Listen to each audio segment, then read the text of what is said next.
Hey guys, welcome to Clarity Workshop Podcast. I'm Celia Warner, and this is my co-host Rachael. Hello. And we are talking music therapy today. So, would you guys, starting with Dan, like to introduce yourself? Sure. My name's Dan Salaway.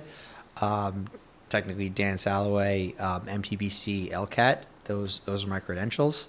I work at a private music therapy practice in Hauppauge called the Music Academy for Special Learners. I practice humanistic music therapy and in improvisational model, and I do a lot of different musical things. Yeah. Passing it on. Okay. Hi, my name is Anne O'Rourke. My pronouns are they, them. I am a board-certified music therapist, like Dan, and I just have the MTBC after my name, currently working on the master's. And I work in special education as a music therapist in a special education preschool. And so I've been there for the last 6 years. And I absolutely love what I do, and I'm so excited to be here to share and talk about it with all of you. Well, I'm excited that everyone's here, and I think we should kick it off with what is music therapy? Who wants to take that one? Big one. I kind of want to start with what do you think music therapy is? Oh, That's a great, yeah. you could take that one. I definitely don't have the right idea of music therapy, to be honest. And as we were talking about this earlier, sorry everyone, but like, I think music therapy is a tool to help people through music with any sort of like I don't want to say sensory like issue, but like just a healing tool through music is what I'll say it as. Yeah. Yeah. Individual differences. Yes. Thank you. Right. Yeah. That's what we call it. That's how we conceptualize it. I like to think of, there are many different facets of music therapy, from medical to palliative to developmental. What I do in my field is we use music psychotherapy to help develop relational skills with children and adults with autism, Down syndrome, a bunch of different neurological disabilities, but again, individual differences considering. And relational skills, or how we're conceptualizing them, are how individuals make sense of themselves and their world through the media of music. I'll pass it over to Anne, too, because I'm sure she's got a different definition. It's very much in line with that. I'm actually kind of surprised because seriously? I'm really glad that you mentioned like the tool. I'm about to say the wrong thing right now. No, I'm very impressed. I feel like when somebody says music therapy, they're like, oh yeah, because they like music and like they sing along in their car, and it's like. There's definitely a formal definition. It does consist of a professional that is certified in the field of music therapy, as well as, set goals like working on things with a purpose, like relationships with oneself and others, as well as sensory, but it could also be, like Dan was saying, like palliative care. It could be for other mental health things. I know that we work with a lot of folks that are going through maybe some sort of traumatic experiences, and music is there to support them in some way or another, and it's all individualized too. Yeah. When I'm in the developmental area now, so whereas like maybe an older person or even just like an adult is working more on maintenance of goals. When you say developmental, what do you mean by developmental? That's what I'm getting to, because it's cool. Where those goals, you're either kind of like establishing things or like maintaining things. For me, a lot of the kiddos that I'm working with, and I work with children between the ages of 2.5 and 5, we're establishing those skills and we're creating those skills. And that's through play, through experiences, and they're coming in, emotionally, physically, mentally, physically, not knowing of those skills. And so we're using music to not only just support their goals and their needs, but really like introducing them to their world, their school, their environment. We're incorporating curriculum. So like as a working in an education setting too, I am doing enrichment programs. We are learning about worms and like, how to interact with each other, how to have conversations, how to like take care of yourself, knowing when to eat, knowing when to go to the bathroom. So there's like a whole bunch of things, but it's all about that like initial experience and like establishing and learning those things. And that's the perspective that I'm coming from. So Understanding about your world. yeah. And then Dan, what age group do you work with? Wow. Anywhere from 4 years old to 40 to 60 to, I think in private practice, we kind of run the larger gambit of seeing anybody and everybody. With all slew of different types of individual differences. And then your approach, because our work is so relationship based, is your approach to working with those types of clients changes every minute from every half hour session that you're doing. So, you could start the day working with a lot of like Barney, I Love You, to the end of the day playing, James Brown to somebody. It's all based on experience, and it's based on like using music to reach that clientele. Meeting them in the moment. Yeah. That's the Yeah. biggest piece. Okay. Yeah. My question is, like, do you guys notice a pattern between like age groups or demographics or anything that people respond to, or you think that this is more healing towards that type of person or a different type of person? It's definitely more that individualized thing. Yeah.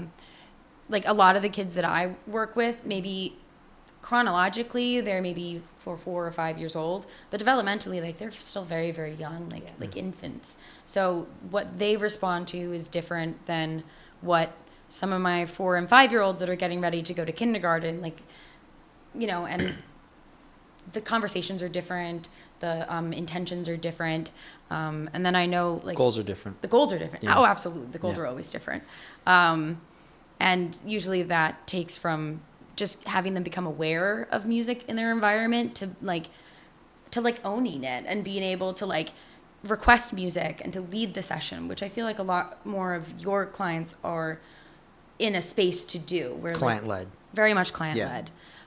That's a numbers thing too, because I know that you're seeing a lot of groups of children with all very different, diverse needs too. And in those situations, like we both have like interned at the same place, like the pull of attention or the pull of like being more of a therapist led is, I think, because there needs to be like a point of interest or a point of like direction of the actual group, because it is all goal based. When you work in like more a one-to-one setting, there's more space, there's more interpersonal space. There's like the client can say, oh, I want to play this song today or that too. It also frees me up to like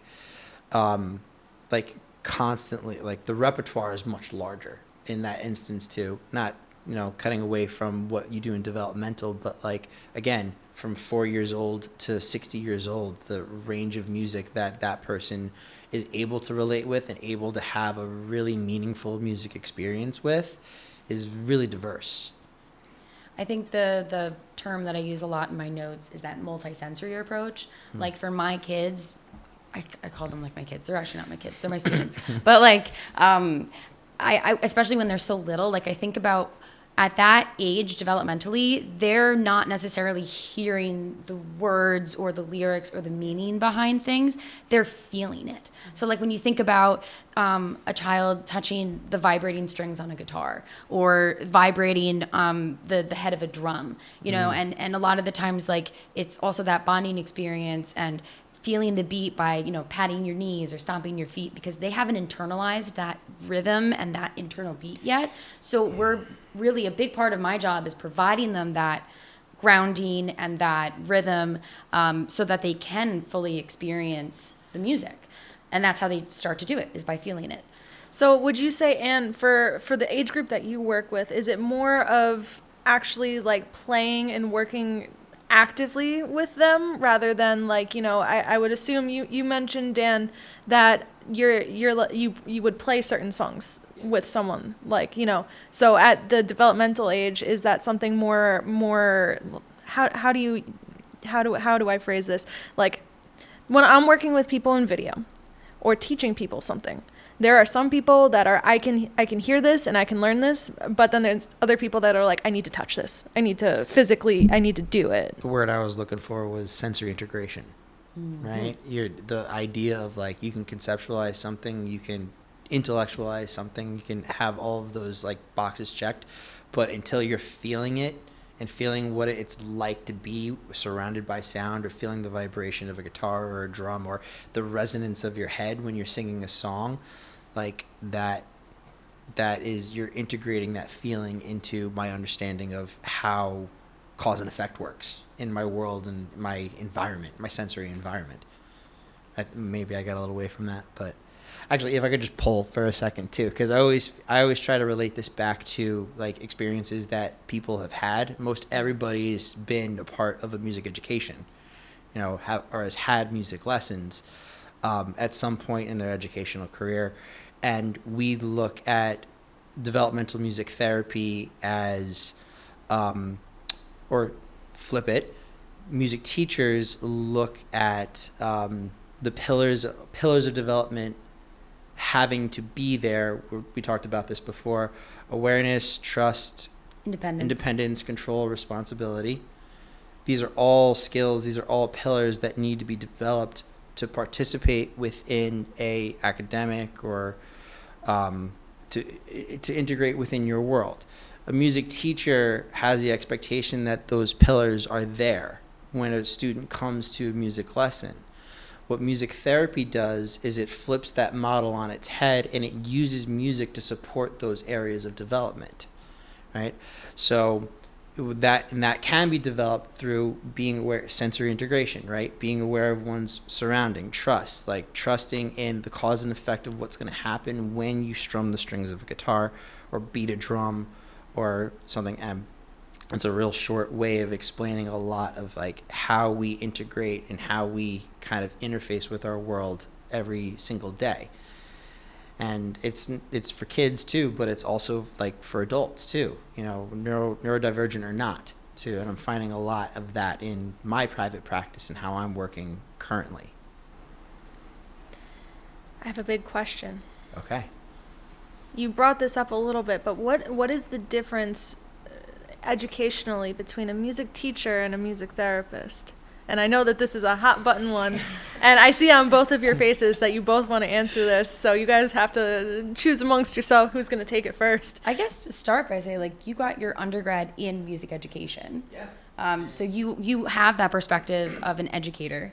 I know, just kind of like bare bonesing it, the educator is focused more on the final product. Like when you think about learning a song, the goal of your chorus teacher, your band teacher, your, just your general music instructor, you're learning theory, you're learning the start to finish of a song, and the work and the goal is to then present and perform that. Whereas with music therapy, it all kind of happens in the process. And it's in that journey of starting the session, learning and establishing rapport, having moments where you're getting this opportunity to try and meet a new goal, to learn a new skill, to maintain something. So it's way much more process oriented than it is product oriented, and that's the biggest difference by far. I feel like with education versus music therapy. So like, if a child in my class ends up loving a song that I wrote about caterpillars, that is awesome. And I am so happy for them that they're learning about, and they're able to recreate and imitate and own that melody, those lyrics. They're able to perform it and present it and share it with their people that are in their close, proximity, their family, their teachers. But I also know that, like, when I'm thinking about that, I'm also thinking about what skills they needed in order to then be able to do that. Like, were they able to hold joint attention between, being able to pat knees, but also like be aware of their peers? Like, were they able to then take that experience and then use it to connect it with others in their environment? Like, or when they sing this song, are they singing it with maybe 2 or 3 other kids, and they're aware of the kids in their class, in their school, their teacher? And so it's more of that breakdown of skill and the process that the music therapist will focus on. You're hitting the nail on the head.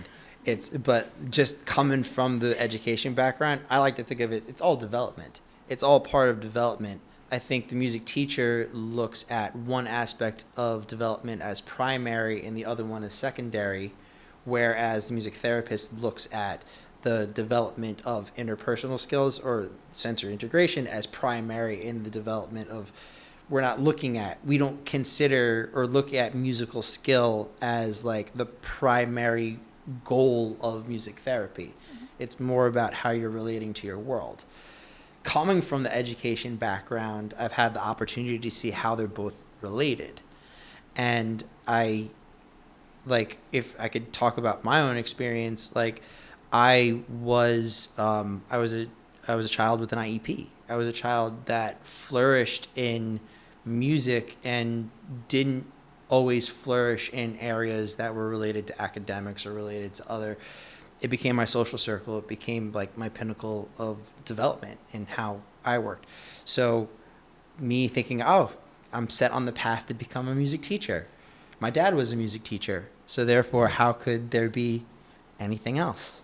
And I know a lot of music teachers with that same story that found music therapy by accident. And that's kind of how I ran into it as well. And like now, this is the hill that I die on, is looking at music therapy and looking at music education as two sides of the same coin, rather than this is on one side or this is on the other side of the fence.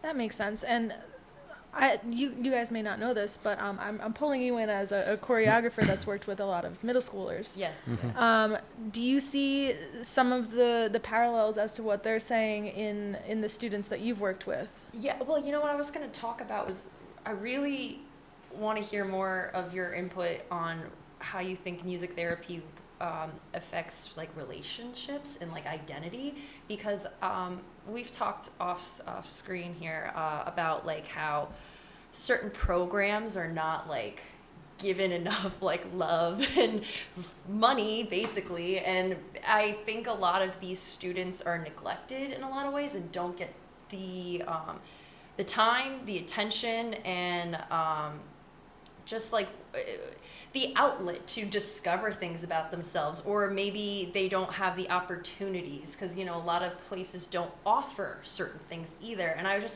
guess to answer your question before I ask another question, I do see I work with a lot of I've worked with middle school, high school, college students, so different age bracket, but you guys get it. Yeah. And mostly choreography, theater, and they're in a different stage. You're in your angsty teenage stage or whatever. And a lot of them choose to be there, though. It's not like they were, they get to pick their classes, or they get to pick to stay after school. Like, no one's forcing them, or most of the times, I shouldn't say that all the time. But so you can see there's a difference between wanting to be there and, like, being put there, too. And I guess what I'm trying to say is, like, I wanted to, because I know this music is a great healing thing, and I just wanted to know how do you see these people grow in time? Because I think that, and want to be there to do that, do you have people who, obviously these kids are not choosing, like, hey, put me in here, you know? But I just wanted to see what you guys thought about all that. I know I kind of said a lot there. I don't know if I want to make sure I answer your question. I think that I guess kind of the last part of I'm going to reference the last part of your thing. So like you said, like you're working with an age group where they have that choice and that decision to come. Whereas like I'm built into a schedule and they're there for school. Yeah. But a lot of the kiddos that we work with, we see that there's a significant difference between how they're able to respond in the non-musical setting versus the musical setting. And it helps them feel empowered. It helps them feel, seen and heard. It helps them feel motivated to try things that they don't typically maybe would gravitate towards, trying to do, because it's hard and it's difficult and it's a challenge. So like I'll again, given examples, I have a child that I started seeing in September, and she's fresh, new to school. And when I first came in to start to see her, I saw her with her class, and then I also took her out of the room into the music room for an individual IEP related service session.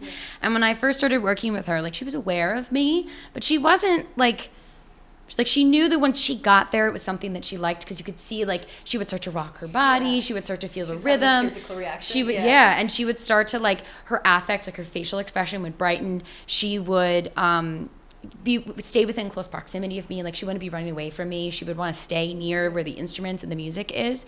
And that's what I saw in September, where I would have to literally go up to her playing, and if she was vocalizing something, I would start to like vocalize back what she was singing, and that's how she became aware of me in her space. And I would then start to sing about transitioning to music, and this is where we're going. So I know something that I learned about in my grad school program is like that idea of consent is so difficult to kind of, especially for children that are nonverbal or communicate in alternative ways.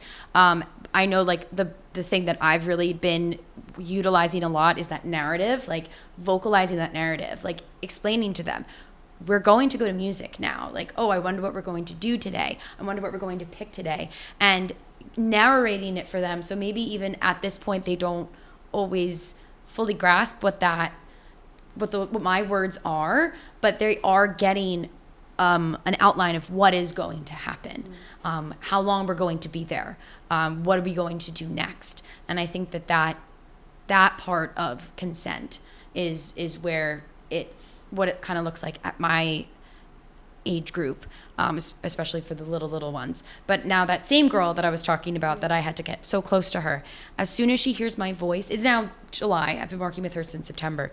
As soon as I enter the room, she immediately recognizes my voice. She comes and finds me. Her whole face lights up. Her body gets so excited. Yeah. She's taking my hand and she's pulling me to the door, because she knows that when she gets to music, she has access to instruments. She has access to somebody who can hear her vocalizations and mirror them back to her and elaborate on them and hear her and validate the sounds and music that she's creating. And she makes so much great eye contact with me. Through that, we're able to explore all of these brand new things, like toleration of different instruments, different sounds. We're working on communication skills. We're working on structure and routine and trust. And so a child that really didn't know who I was or what was happening now has a safe space where they can thrive, because the music is motivating and elevating their experience. And so maybe she didn't sign up for it, but her family and her team saw that this is something that is a strength of hers. And as a team, they decided, we want to give her the support, because we know that in the long run, it's going to help her create the foundation for the rest of her education and her life. So there's a lot of passion there. Like, it's just getting started. Yeah, I know, but it's like I feel it too. Amazing. It's like it's what we live every day. One of the words I was thinking of was agency too, because we were talking a lot about consent, and I think that's like, I think the difference to like working in a programmed music type of scenario, where the kid's there whether they want to be there or not too. In private practice, like, it is an elected thing. It is talking touching on what you were talking about too. So creating agency and creating the opportunity for clientele to pursue their own interests is another huge part of it, because like how would you know if you're into something if you never had the opportunity to do it? And then once you have the experience, what do you do with that? How do you develop it? It starts as a point of interest and then moves into either like on the professional side of it, a lifelong passion. And on the client side of it, a pathway to deeper meaning in their lives. Yeah. And you guys must have to cultivate a lot of trust with the people you work with, right? Oh, yeah. Yeah, I'm assuming that, right? Because I'm sure that's not easy to start with. Yeah. It's the trust, but it's also that authenticity. Yes. Like, when we go into that setting, we are asking, and whoever we're working with, whether it's, to be singing along with us, to be joining us at the piano, like whatever it ends up being. And if we are expecting our clients to offer that kind of vulnerability, we in turn have to show them that we are open to that vulnerability as well. And I remember that being a huge part of my music therapy training, was that understanding of like, I need to be aware of myself. I need to be aware of what kind of energy that I'm bringing into this space, what I'm bringing from my own personal experience into this space. Everybody plays. Everybody plays. Everybody Everybody plays. stays. Everybody plays. everyone still they don't have a choice. Everyone has to play. And whether it's an aide or a parent or whoever. And that's like me. I don't mean to sound like I'm pushing this on somebody, but like it's modeling. And it's more than that. It is Yes. by showing a young child that you are present, that you are, you know what's coming next. You can anticipate. You can show them. You're modeling that, as well as also just like valuing them and being like, you like this. I like this too. Like, let's make this together. And there's so many times where like, like when a kid is like doing something for the first time and they're so excited about it and they keep like looking back at you like, look what I'm doing. Like when we're in that setting and we're asking others to join us and we're asking others to trust in this process, you can see it on the kids' faces and you can feel it in the space that like, there's this trust, there's awareness, there's this community that we're creating in the music space, and I'm just always so honored to be a part of it. That's how you start bands. Yeah.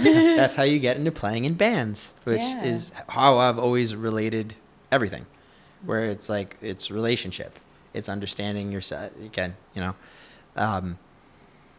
yeah, you said a lot of great things. And I don't want to like step but on. you're I feel like passing I'm it off under in your own perspective too. exactly, and Yeah. that's really all I could ever speak to is like there is a lot. The work is so heady and it's very much intellectualized at certain points, and the way I understand the work is through my own lived experience, right? So being a music teacher, playing in bands, being a drummer in bands, like this is outside of music therapy. I'm a lifelong session musician, percussionist, playing drum set, and just working my way through grad school as a musician to pay bills. And those aside, that you could spend a whole other podcast on that, but just constantly trying to draw the line between what I do in music, both professionally and personally.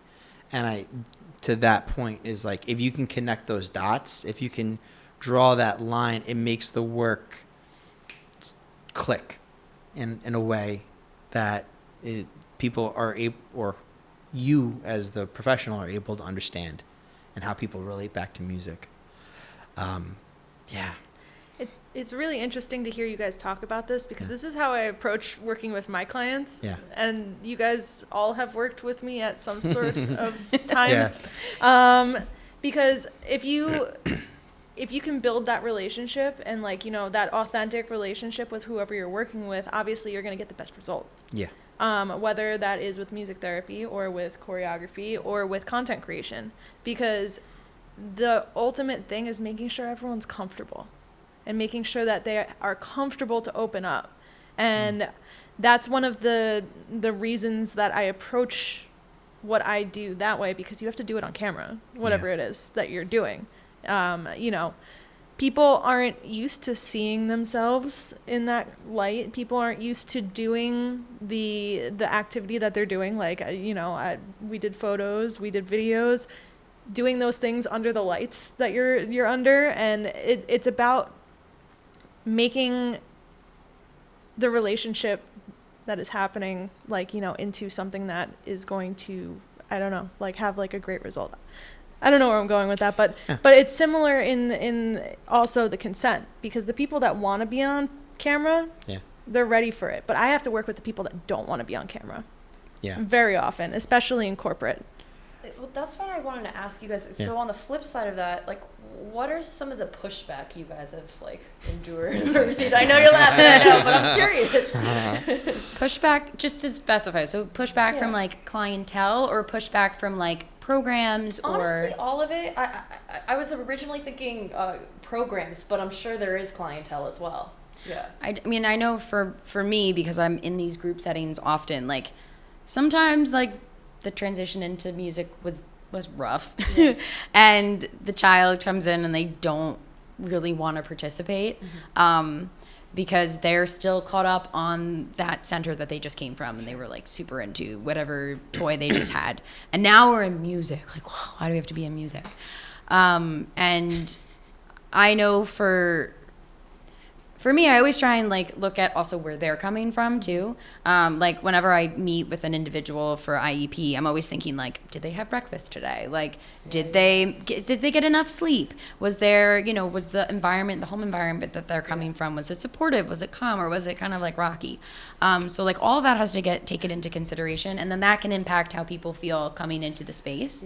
And Hierarchy of needs. Oh yeah, Hierarchy of needs. Yeah, Hierarchy of needs. I had it loaded. Very much loaded. And then I think there's also just something to be mindful of, like if there's pushback. Like I know when I'm planning out a session, you can easily go in there and the whole thing gets thrown out the window because you gotta be like improvise. Oh, it's all like flexibility sure, right? is the biggest skill. Flexibility and improvisation. Yeah. But I think also too, like my brain, I'm also thinking about all the different levels at which I can meet different clients with their different needs and where they're at. So like say the kid that comes in is kind of grumpy about it, depending on like that greeting song, maybe we're talking about our feelings, and maybe I'm like validating to him like, yeah, we are kind of grumpy. I don't know if I want to be here, but like how do we get our bodies ready to be in this moment right now together? And maybe that means stomping our feet, maybe that means doing grouchy voices. I have very bright facial expressions, very colorful. Developed over many years of music therapy practice under Elizabeth Schwartz. The crinkle lines that are going to form on my face when I get older. I can only wait. And then sometimes it's kind of just having them play a different role in that environment where maybe they're not an active participant and maybe they're a passive participant, or maybe they're not like singing at the top of their lungs, but like they're helping me turn the pages with the book that I'm reading. And there's like ways to kind of like take the kid that maybe isn't that thrilled and delighted to be there, but giving them more opportunity to try being maybe like a helper, to be someone who can now lead the group and, take on a different role in that music setting, to invite them in a different way. But then as far as like programming goes, that's a whole other horse of a different color. Sure. Sorry, just specify the question. I get all off on these tangents, and I'm like, what was the Yeah, but original we're all question sitting there again? just like, Listening. wow, We're- it's amazing. We're hypnotized. We're hypnotized. Yeah. No, it's very soothing to listen to you speak. Oh, too, cool, because I'm honestly. doing a lot of it. Yeah, I don't. That's why you're here. Oh, cool. Great. I'm glad. No, I love passionate people, so this is Yeah. very cool. My question is just like, what is some of the pushback you guys has received, or just that you've noticed a lot throughout your years, whether it be in schooling or in work now? I know we were just talking about clients, but I meant more like, I love hearing about the clients. Please talk about it all day long. We love the But kiddos. I just like The in the kiddos. programs, or just like publicly, like I know that's kind of generalized, but I feel like there's some like we talked about in the beginning, like there's this Misconceptions Thank you. on what music therapy is. Yeah. And I feel like some people might be like, oh no, that doesn't help, and like like it's just music. So I want to hear what you guys have to say about that. Everyone, when you're working in a multidisciplinary like setting, like and gets a lot of that. I work mostly music therapists and art therapists, so like I'm not experiencing this, but everyone's bringing something new to the table. Everyone, or something different to the table. Everyone has a different opinion of what health is. Everyone has a different different way of getting from A to B. And there are, within our workplaces, there are pushback against different professionals. Music, like the humanistic way of working with different clientele is polar opposite of what you might find from a behavioral therapist. Whereas they're looking at specific behaviors and changing it through positive or negative reinforcement. We're constantly looking at reasons behind specific behaviors, whether that be social, emotional, cognitive, sensory, you name it. And I used to come from the perspective of like, that's wrong or that's bad or that's, and I had to have a perspective change on that too, because I have the privilege of being able to see this individual for 1/2 hour a week. Whoever is working with them as an aide or a teacher or a parent or a guardian, or sees them for the rest of the 23.5 hours a day, and you have to demonstrate patience with that too. It works for them. it is sometimes the difference of philosophy is just based on survival. They have to just get through the day. And which, on the other side of that too, what an awesome position that puts us in to offer that change of pace just for that little bit.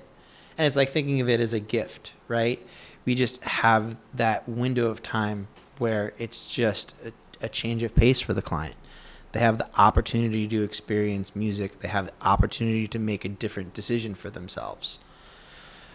And then you have the parent that jumps into the room and goes, "Oh, you have to be playing the drum. You have to be doing it this way. You have to be doing it that way." And you have to have patience for that person too.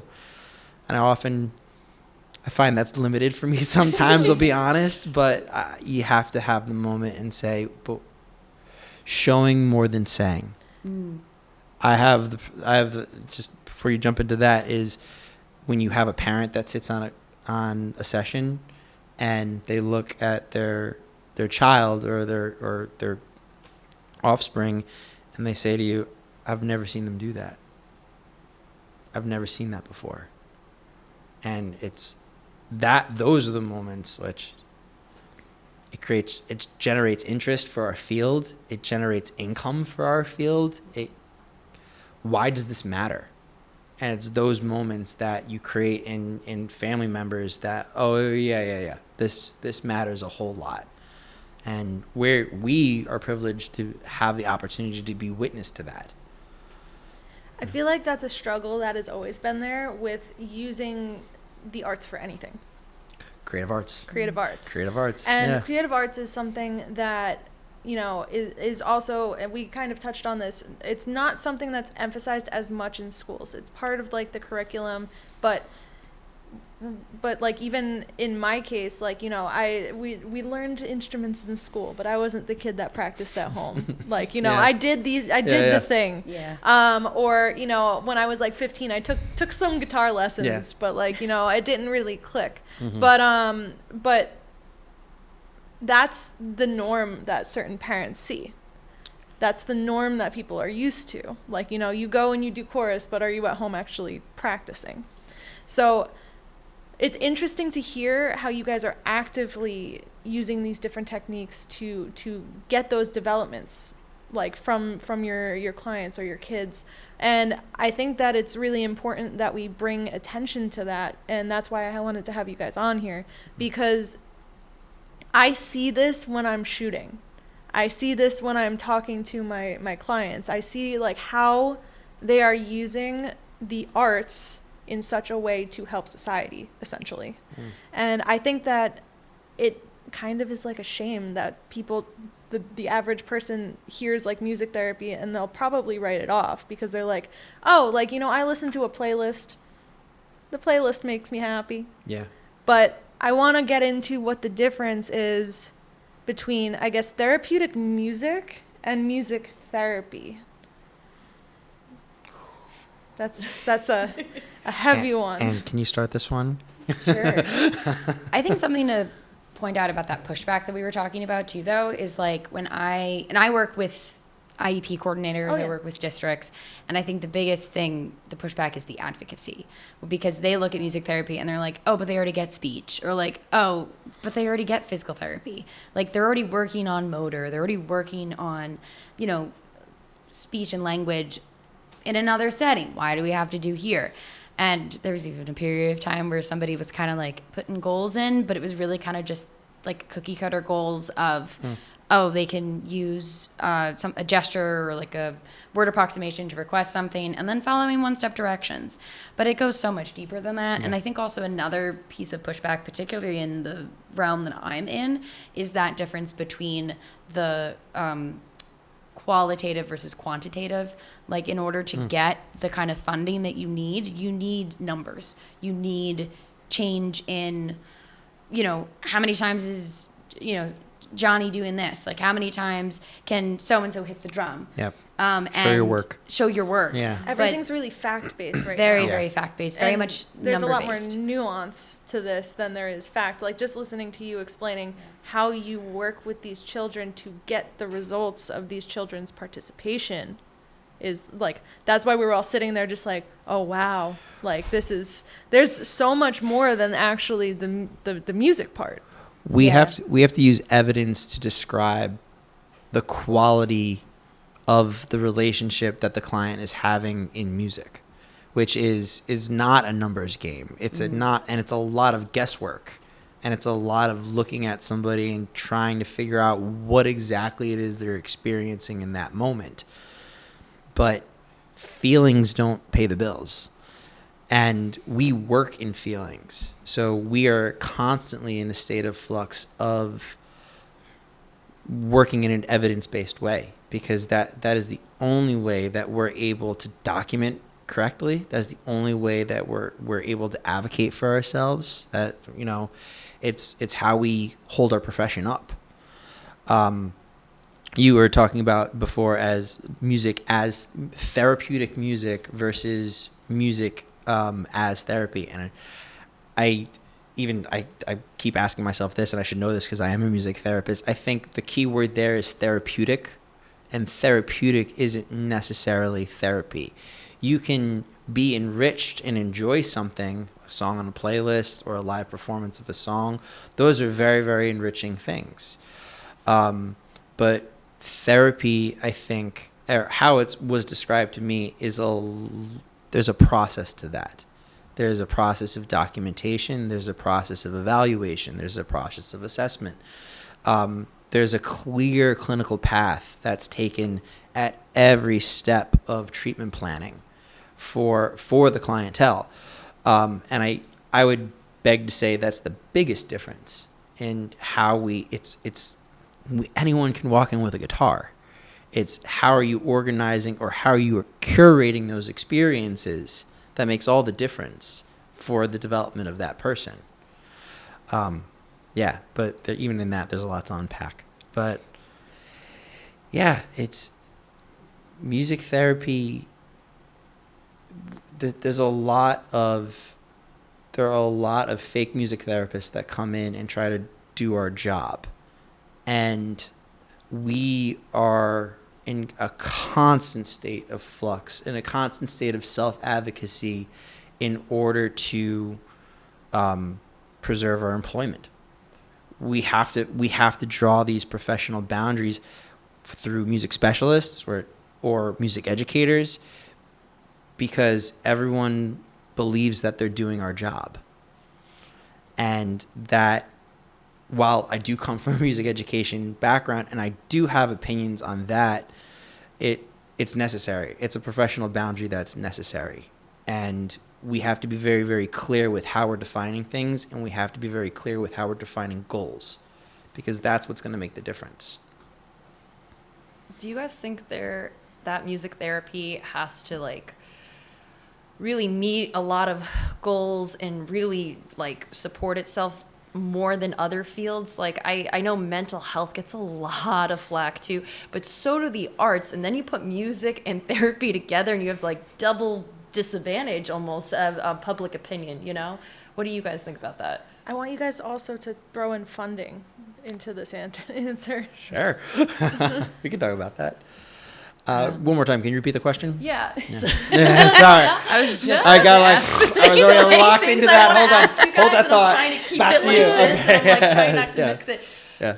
Basically, music and therapy, putting Yeah. them together. Yeah. The arts get a lot of flack, therapy gets a lot of flack, mental health gets a lot of flack. And then you put them together, and then there's this added disadvantage from public opinion. And I just wanted to know what your opinion was on that, on like how much you have to prove like this is an authentic working solution that actually helps people, instead of just somebody writing it off as like, oh yeah, but you could do something else instead. You know, like what would you guys say about that? I think the biggest piece of it is, like we were saying with the documentation, observable and measurable. Mm-hmm. And I think what's happening in some ways in the education and using the arts in schools is like they're looking at test scores. They're looking at, okay, well, you know, we need kids to be more active. We're going to really push sports. We're going to really push sciences. But like, I remember loving math so much, but also loving music. And there's there was parts of music that were actually preparing my brain to help me with certain formulas, certain routines, certain like ways of articulating things in math that I was learning those skills in a musical setting. And I think that that's where there's some neglect, where like I think there's this forgetfulness that It's not one or the other. it's You not can one or the bridge other. it. Yeah. Like you can bridge it, and it's just it's further building the foundation, you know. And I don't know if that's exactly answering the question. No, that's a but good like I feel like we're seeing less. We see it's always the first to go because it's like, oh, but that's extra. Yeah. And it's like, but it's not. It's the primary. It's the primary. We look at it as the primary. We look at it Yeah. absolutely Yeah. as the primary because like we were saying that awareness of self, that knowing and understanding who you are and what you enjoy, and like that is such an integral piece of children and young adults at any age, is having that outlet, having that way to express themselves. And when those needs are getting met, that's when they can start to be successful in things like math and sciences. Yeah. Because it's not just about their physical well-being of taking gym class or doing a sport after school. It's their physical well-being, and I meant to say mental well-being, and just like overall person, and like checking in, and I just there's like, again, I have a similar relationship with music as a young person, and realizing that like I wouldn't be doing what I am today or have the relationships that I have today if I hadn't established those relationships in a music setting like choir or singing along for NYSSMA things, that.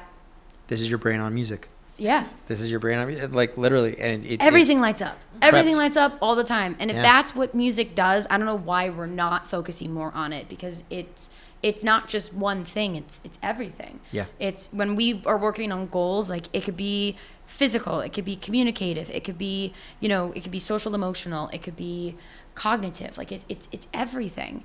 And I think, not saying that it's universal because music is different in every place, but saying that it has the potential to cover all of that ground, and you can see like a really great impact in it.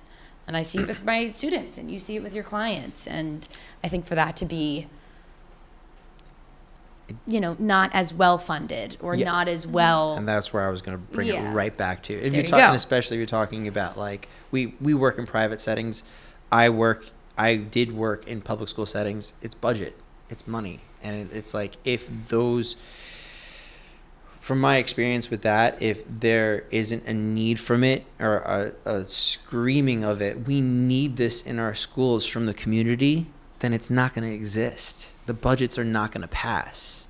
Like creative arts, I was saying this before, the old adage used to be, it's like, oh, sports used to be favored in regards to music. And in certain places, that's very true. I've witnessed both athletics and music and art and theater all come at the wayside or fall at the wayside to academics. And describing what Ann was talking about before, it's music, and it's those creative outlets, it's those creative arts that hardwire our brain to be able to function within maths and sciences and kinesthetics and everything possible. It's not just the secondary, it's the primary. And I think that is cultural. I think that's societal. I think that it's something that exists. There's a lot there. There's a There's lot there. I think it's interesting because I have the outside perspective, and whenever I'm hired by a school to record anything for music, it is because the music department got a grant. It is because they got a grant, whereas they have people come and film football games Yep. weekly. Because I have worked with some of those companies or have gotten reached out to some of those companies that do the weekly football games, They don't pay a lot, but they're still there.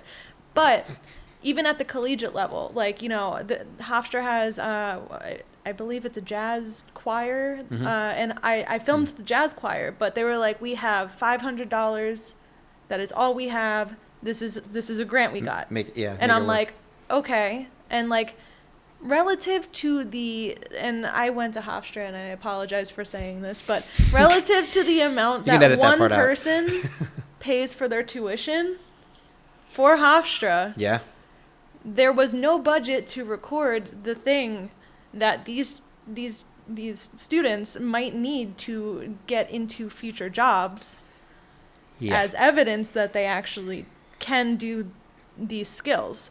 Like like that's how I look at it, and that's why, like, you know, when I work with people in, like, you know, more creative communities, I'm a little bit more flexible on my pricing because I know that it is something that will help them. Yeah.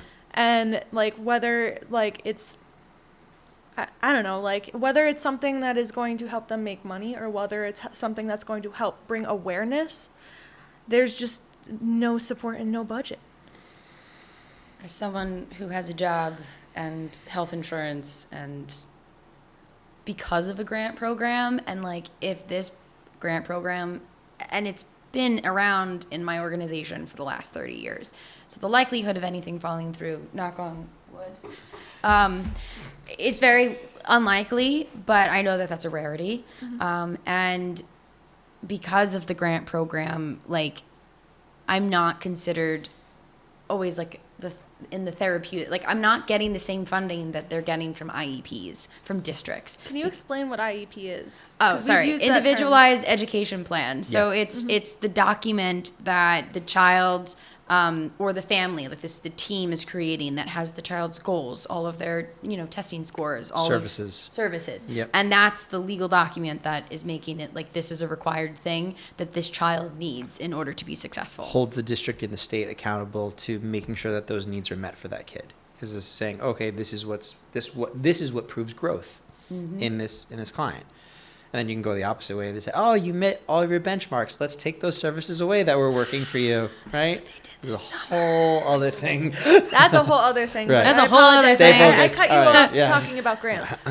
But like as a person that has a job because of a grant and also sees how and it's, you know, it's not to their fault, you know, it's the way that the system is. Like my job looks different than any speech therapist, any occupational therapist. They're getting funding from a different place. And although music has been approved as a related service on said IEP document, a lot of the times it's not considered as important as some of the other things. And a lot of the times, because we don't have a lot of music therapists on Long Island, it gets discontinued after they leave my organization. And then they have to look to outside resources like Music Academy, like contract work. Long Island Music Therapy. To continue. And because the funding's like kind of different, like I'm in a very specific population, being in special education at the preschool level, because special ed and preschool don't get the same kind of funding as early intervention, as district school age children from kindergarten or, you know, to the age of 21. And a lot of, I think, if I remember correctly, a lot of the students that you have through Music Academy, they do receive funding from the state to get some of these services met. If I'm not mistaken, I haven't worked at the Music Academy in a couple of years, but like their families, if they know about them, if they are able to apply for them, can get. And that's a whole other thing, like resources and understanding and education and language barriers. But like if they have the means in order to kind of apply for these things, they can get a variety of different activities and experiences for their child outside of the district. It's all about who's going to pay for it. Is it going to be the state or is it going to be the insurance company? It depends on like the types of services. And then that also affects on my side of things in private practice, what we can and can't do in sessions. Because then if you're working in New York State, there's a scope of practice that's being defined by the state. What is music therapy and what isn't? Music therapy is defined by the state, which is fair, but it definitely creates more complications in the scope of practice which music therapists are able to work and which we're able to address our clientele. Another whole podcast could be done just on that. There's a lot to unpack with this. Yeah. But I know that we're coming up to our timer went off, so it's like we're probably about an hour in. Yeah. I want to open the floor to any final thoughts that you guys want to share. or hopes for music therapy, in the future? I mean, just hearing that in the state, like that they interfere so much that you can't even do your full, like you have parameters now. There are a lot of parameters. I'm gonna try to spin it in a positive light, because I think, as devastating as the quarantine was, it did bring up an incredible arousal for the need of creative arts, and that's across the board. And I am looking at music therapy right now, especially here on Long Island. We do have centers for music therapy on Long Island. We do have advocacy for, as small as it might be. We are here, and most of us are able to make a living at this, working in this field. That, to me, is paramount to what the last 20 years have looked like of music therapy services. Not just in Long Island, but in our country. So it's progress. You got to look at it. You got to take the wins where you can. And I think that is amazing that we're able to work this way in this setting, in our settings, in the way that we were trained. I'm trying to put together my thoughts, but that's very true. Yeah. But I think it's also very different than it's been. Like, so many of the places that not to get on a negative note, but a lot of the places that I did field work in, a lot of the places that I did my practicum hours in, they don't have music therapy programs anymore. And I do think that the pandemic did change that as well. I do agree that the pandemic has significantly changed society's perspective on mental health. I think in some ways, creative arts and mental health have become more accessible, which is always great. There's been more resources, there's been more information. I definitely want to like do like a whole shout out for most of the people, like you name like organizations, like we got to shout out to the Music Academy. We have to shout out to Long Island Music Therapy. Our director, Nick Farr. Yeah. I mean, the folks at Malloy, I mean, they've created this community where Beth Schwartz. I mean, her book is literally my Bible. And I'm saying this on a podcast, but like when I interned with Beth Schwartz, I was like, I want to be Beth Schwartz when I grow up. Like, that's just how great she is. Please look into her work. And as well as, Nick Farr and even like, the folks at Northrop Robbins, like there's so many great resources because we're so close to the city, that programs have been established. What do I want people to take away from it? Google it. You got a phone. Like, look it up. Look it up. Like, what is music therapy? You can type in what is music therapy. You can look up, American Music Therapy Association, the AMTA. There's plenty of resources. There's even breakdowns of like different populations and different settings of like what some of the goals are, what some of the information that, is available and accessible. Start a conversation. I mean, I found out about music therapy because I watched a movie when I was like in high school. Oh God, if you look back at this, like, Say what movie it is? The Music Never Stopped. It's actually like music about the Grateful Dead, which is actually like really, really cool.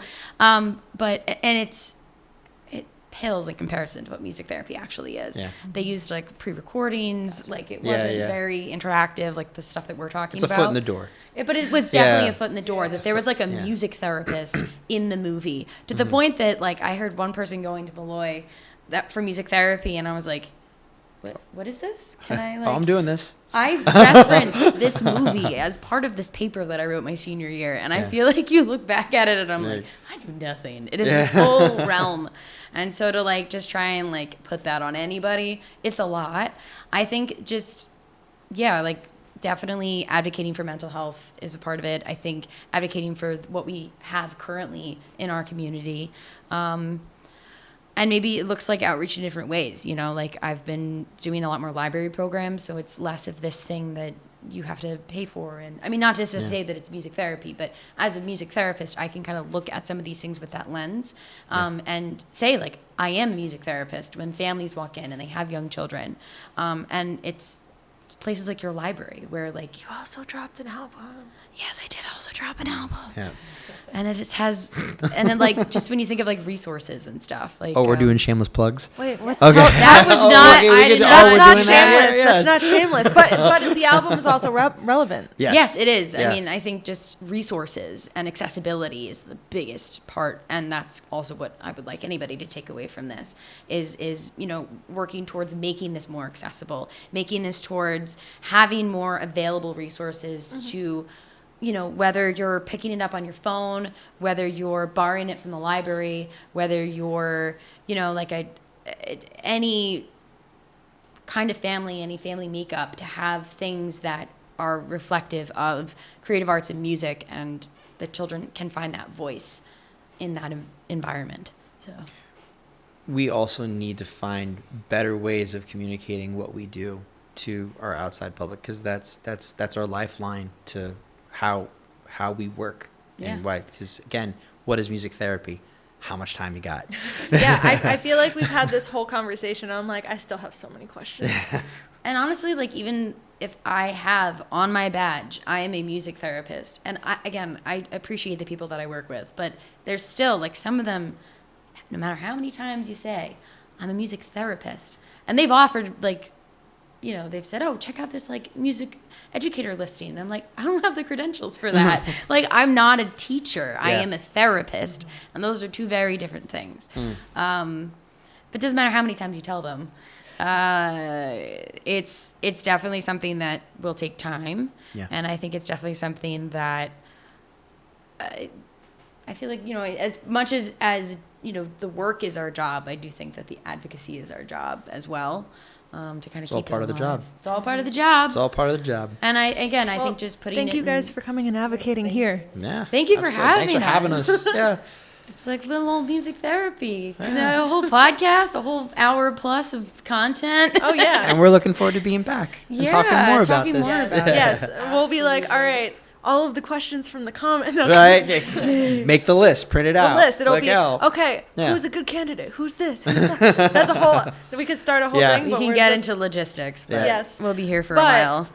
On that note, though, where can people follow and find you guys? And also, like, you just dropped resources. Yeah. You just dropped a resource, which I And would like you to tell them what that resource is. So I've been improvising as well as creating music for my students, as well as to reach different topics about consent and safety and awareness of self. And I've taken these songs and I've recorded them and I've made it free on the internet so you can stream it. I've also started doing library programming in the last couple of months, and so that's like one thing that I've been doing recently. You can find me on social media under Miss Ann Music Therapy, and I have a bunch of stuff on there.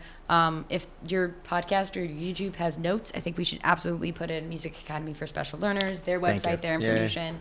We should be putting in as also Nordhoff Robbins, the Rebecca School, things that utilize that, Malloy College, Yep. Long Island Music Therapy, Long Island Music Rebecca Therapy, Center. Yep. Rebecca Center, Yep. places that have music therapists, that practice music therapy, that do treat, as well as just like really cool resources. Like, I'm a big fan of Stephanie Level, who's a really great music therapist out in the Midwest, but like I use all of her material all of the time. She has great videos on YouTube.